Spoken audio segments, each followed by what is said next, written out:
വകുപ്പിന്റെ നോട്ടീസിനെതിരായ ഹർജിയിൽ കോൺഗ്രസിന് തൽക്കാലം ആശ്വാസം കിട്ടിയിരിക്കുകയാണ്. വലിയൊരു തുക ആദായ നികുതിയായി അടയ്ക്കണം എന്നുള്ള കാര്യം തൽക്കാലം കോൺഗ്രസിന് നിർവഹിക്കേണ്ട ആവശ്യം വരില്ല. കാരണം ഇക്കാര്യത്തിൽ ഇളവ് നൽകാമെന്നും തൽക്കാലം നടപടി സ്വീകരിക്കില്ലെന്നും ആദായ നികുതി വകുപ്പ് അറിയിച്ചിട്ടുണ്ട്. അതിനാൽ തന്നെ സുപ്രീം കോടതി ഈ ഹർജി പരിഗണിക്കുന്നത് മാറ്റിയിട്ടുമുണ്ട്. അങ്ങനെ തൽക്കാലം ഒരു ആശ്വാസമാണ് ആദായ നികുതി വകുപ്പ് കേസിൽ ഇപ്പോൾ കോൺഗ്രസിന് ഉണ്ടായിരിക്കുന്നത്. കൂടുതൽ വിവരങ്ങൾ നൽകാൻ ER രാഗേഷ് ചേരുകയാണ് ന്യൂസ് ഡെസ്കിൽ നിന്ന്. രാഗേഷ്, ഇതിപ്പോൾ ഈ ആദായ നികുതി അടയ്ക്കണം 3500 കോടിയുടേതായിരുന്നുവല്ലോ ആവശ്യം ഉണ്ടായിരുന്നത്. അത് തൽക്കാലം വേണ്ട എന്നാണല്ലോ. പക്ഷേ ഈ കോൺഗ്രസിന്റെ അക്കൗണ്ടുകളുടെ കാര്യത്തിൽ എന്തെങ്കിലും തീരുമാനമാകുമോ ഇങ്ങനെയൊരു ഉറപ്പ് കേന്ദ്രം നൽകിയത് വഴി?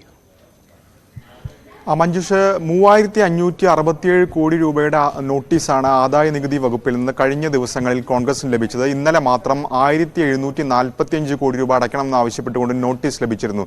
ഇന്ന് ഏതായാലും കോടതിയിൽ വന്നത് 2016 ഒരു കേസുമായി ബന്ധപ്പെട്ട് കോൺഗ്രസ് 2018 നൽകിയ അപ്പീലാണ്.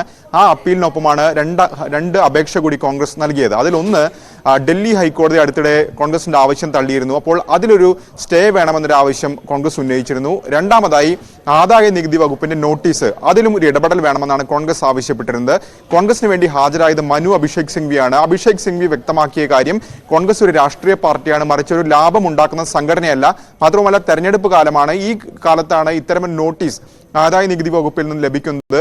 135 കോടി രൂപ ഇതിനോടകം തന്നെ അക്കൗണ്ടിൽ നിന്ന് പിടിച്ചു എന്ന കാര്യവും അഭിഷേക് സിംഗ്വി ചൂണ്ടിക്കാണിച്ചു. എന്നാൽ ആദായ നികുതി വകുപ്പിന് വേണ്ടി ഹാജരായ സോളിസിറ്റർ ജനറൽ തുഷാർ മേത്ത കോൺഗ്രസിന്റെ വാദങ്ങളെ തള്ളുന്നൊരു സമീപനമല്ല സ്വീകരിച്ചത്. മറിച്ച് അദ്ദേഹം വ്യക്തമാക്കിയത് ഒരു തരത്തിലുള്ള നടപടിയും ഈ തെരഞ്ഞെടുപ്പ് കാലത്ത് ഉണ്ടാകില്ല എന്നുള്ളതാണ്. അതായത് ആദായ നികുതി വകുപ്പ് ഈ പണം ഇപ്പോൾ തന്നെ പിടിച്ചെടുക്കുന്ന ഒരു നിലയിലേക്കല്ല കാര്യങ്ങൾ പോകുന്നത്, മറിച്ച് തെരഞ്ഞെടുപ്പിന് ശേഷം മാത്രമേ ഏതെങ്കിലും തരത്തിൽ നടപടി ഉണ്ടാകൂ.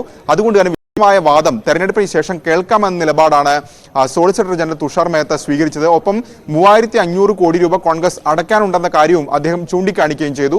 ഏതായാലും ഇതേ തുടർന്ന് കോടതി ഈ നിലപാട് രേഖപ്പെടുത്തുകയും ചെയ്തു. അതുകൊണ്ട് തന്നെ കോൺഗ്രസിനെ സംബന്ധിച്ചിടത്തോളം ഇപ്പോൾ ഒരു താൽക്കാലിക ആശ്വാസമാണ് ഇപ്പോൾ ഉണ്ടായിരിക്കുന്നത്. മറ്റ് വിഷയങ്ങളിലേക്ക് കോടതി ഏതായാലും കടക്കുകയും ചെയ്തിട്ടില്ല. ശരി രാകേഷ്, എന്തായാലും തൽക്കാലം കോൺഗ്രസിന് ഈ തെരഞ്ഞെടുപ്പ് കാലത്ത് ആശ്വാസം കിട്ടിയിരിക്കുകയാണ്. ഇപ്പോൾ ആദായ നികുതി അടയ്ക്കേണ്ട, തെരഞ്ഞെടുപ്പിന് ശേഷം ഇതേക്കുറിച്ചുള്ള വാദം കേട്ടാൽ മതി എന്നാണ് ആദായ നികുതി വകുപ്പ് കോടതിയെ അറിയിച്ചത്.